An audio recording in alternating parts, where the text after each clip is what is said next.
Salut les enfants! Aujourd'hui, je vais vous raconter l'histoire de Jean-Baptiste. L'histoire de Jean commence de façon merveilleuse. Élisabeth et Zacharie s'aimaient beaucoup, et leur vœu le plus cher était d'avoir un enfant. Malheureusement, il n'en fut rien, alors qu'ils avaient abandonné tout espoir. Voilà ce qui arriva. Zacharie était de service au temple lorsque tout à coup un ange lui apparut. « Zacharie !» lui dit l'ange. Vos prières ont été entendues. Élisabeth va donner naissance à un garçon. Vous l'appellerez Jean. Il vous apportera beaucoup de joie. Il fera découvrir Dieu à de nombreuses personnes. Il deviendra un homme important, un homme qui aime la vérité.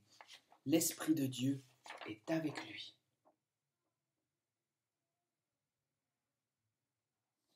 Zacharie n'en revenait pas. Voilà qu'un ange se tenait devant lui et lui annonçait qu'après tant d'années, ils allaient avoir un enfant. C'est incroyable.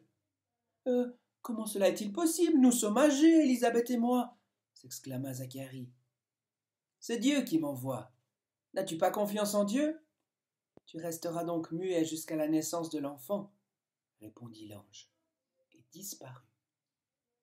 Zacharie, tout agité, voulait raconter ce qui venait de lui arriver, mais ni devant ses amis, ni en face d'Élisabeth, il ne parvint à articuler le moindre mot. Il était effectivement muet et le resta. Il le resta jusqu'au jour où Élisabeth donna naissance à un petit garçon. « Jean !» s'écria Zacharie. Les gens rassemblés autour d'eux n'en croyaient pas leurs oreilles. « Son nom sera Jean !» L'étonnement fut grand. En effet, ces temps-là, la coutume voulait qu'on donne à l'enfant le nom du père ou de son grand-père ou d'un membre respecté de la famille. Personne ne s'appelle ainsi dans votre famille. Si, bien sûr que si. Zacharie est rayonnant de joie. C'est maintenant le nom de notre fils. C'est Jean. Le nom signifie Dieu est clément. C'est la vérité. Dieu nous a fait cadeau d'un fils alors même que cela nous paraissait impossible. Quelle grâce! Merci Seigneur. Zacharie rit et chante et danse autour du berceau de son fils. Élisabeth aussi est heureuse. Jean grandissait, c'était un garçon joyeux qui rendait ses parents heureux. Comme l'ange l'avait annoncé, tout le monde l'appréciait. Adulte, Jean avait envie de devenir comme son père, un serviteur de Dieu. Mais lui n'attendrait pas dans le temple que les gens viennent à lui pour qu'il leur parle de Dieu. Il voulait sortir de la ville, parler à Dieu à tous ceux qu'il rencontrerait. Bon, il n'avait pas grand-chose.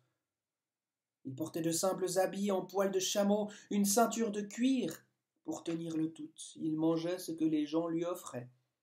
Quand on ne lui donnait rien, il cueillait les fruits des arbres, il chassait et mangeait le miel des abeilles sauvages. Jean savait faire du feu. Il trouvait toujours de l'eau fraîche et un emplacement pour dormir. Il n'avait ni besoin de maison, ni de lit. Les gens s'étonnaient, Jean les surprenait. Il se satisfaisait de la vie simple qu'il menait. Le plus important pour lui, c'était de parler de Dieu.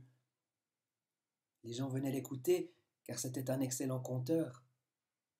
Certains ne connaissaient pas Dieu et le questionnaient. « Est-ce que je peux, moi aussi, appartenir à Dieu ?»« Mais bien sûr, répondait Jean. « Fais-toi baptiser, c'est ainsi que tu appartiens à la communauté de Dieu. »« Baptiser ?» questionnaient les gens. « Ça veut dire quoi? Comment faire ?»« Je le ferai dans la confiance de Dieu, » lui répondit Jean.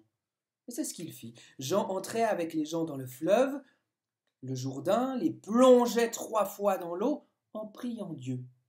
Il demandait à Dieu de les bénir. Chaque jour, Jean baptisait ainsi tous ceux qui voulaient faire partie du peuple de Dieu.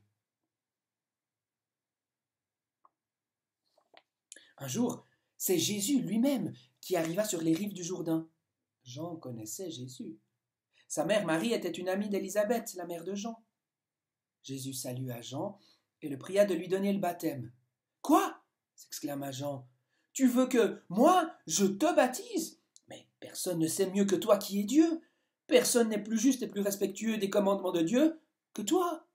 Et moi, qui suis-je? Un homme insignifiant.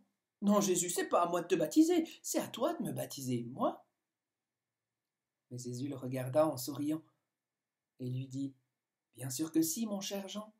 C'est à toi de me baptiser, je t'en prie. » Jean ne pouvait pas refuser. Alors, il lui tendit la main.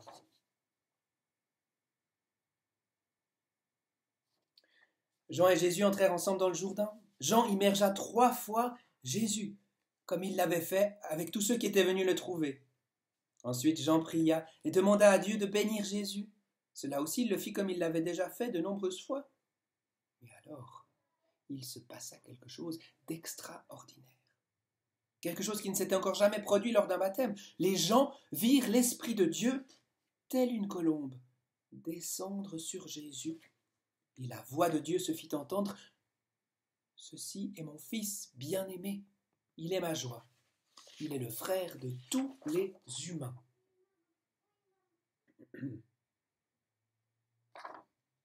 Tous ceux qui étaient sur les rives du fleuve avaient été témoins de cette scène et en furent très, très étonnés. Ils comprirent à quel point Jésus était exceptionnel et ils continuèrent longtemps à en parler. Jean et Jésus sortirent du fleuve, ils s'étreignirent et Jésus remercia Jean. « Oh, je ne suis qu'un petit prêtre sans importance, dit Jean. Toi, Jésus, tu as le pouvoir de guérir les gens, de faire régner la justice, de transformer le monde selon la volonté de Dieu. Oh, je remercie Dieu que tu sois venu sur cette terre. » Jean poursuivit son chemin. Il continua à baptiser les hommes et les femmes. Jésus poursuivit son chemin. Il guérissait les malades, racontait des histoires qui parlaient de Dieu, de justice, de paix et d'une vie meilleure. Jean parla aussi de justice et de paix. Il était courageux. Quand il parlait, les gens se rendaient compte du mal qu'ils faisaient. Certains reconnaissaient leurs erreurs et changeaient de comportement. D'autres se fâchaient.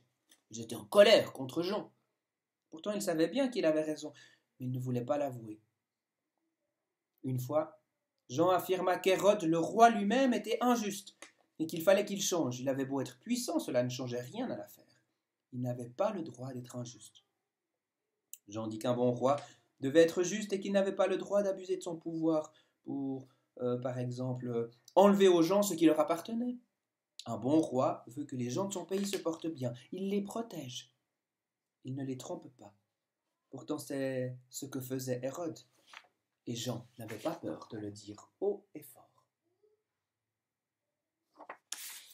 Hérode, en entendant ces paroles, se fâcha. Il ordonna à ses soldats d'arrêter Jean. On l'amena à Hérode. « Comment oses-tu parler en mal à ton roi ?» Jean lui répondit. « Ce que je dis est vrai. Ce ne sont pas mes paroles qui sont mauvaises. Par contre, ce que toi tu fais est mal. Tu opprimes ton peuple, tu exploites les gens, tu as volé la femme de ton frère. Ce n'est pas ainsi qu'un bon roi doit agir. »« Tais-toi, dit le roi. Qu'est-ce qui te prend? Tu vas payer pour ton insolence. Garde, jetez-le en prison. » Les soldats firent ce que le roi avait ordonné, mais la fille du roi ne fut pas satisfaite de cette punition. « Je veux que j'en meure. Personne n'a le droit d'humilier mon père, le roi, de cette façon. » Le roi exauça le désir de sa fille et fit tuer Jean. Les disciples entendirent parler de ce crime et le racontèrent à Jésus. Il en fut très attristé. Les soldats avaient jeté le corps de Jean par-dessus les remparts du palais. Les disciples vinrent reprendre le corps. Ils le lavèrent puis l'enterrèrent. Ils se disaient « Il est juste de dire la vérité lorsqu'on nous veut du mal. » Jean avait du courage, il ne s'était pas laissé intimider. Jean était un homme de Dieu. Dieu ne veut pas que les gens volent, tuent ou détruisent la paix. Jésus, ses amis, prièrent longtemps en mémoire de Jean.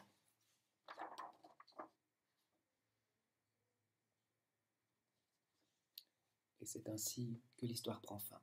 Je te dis à demain.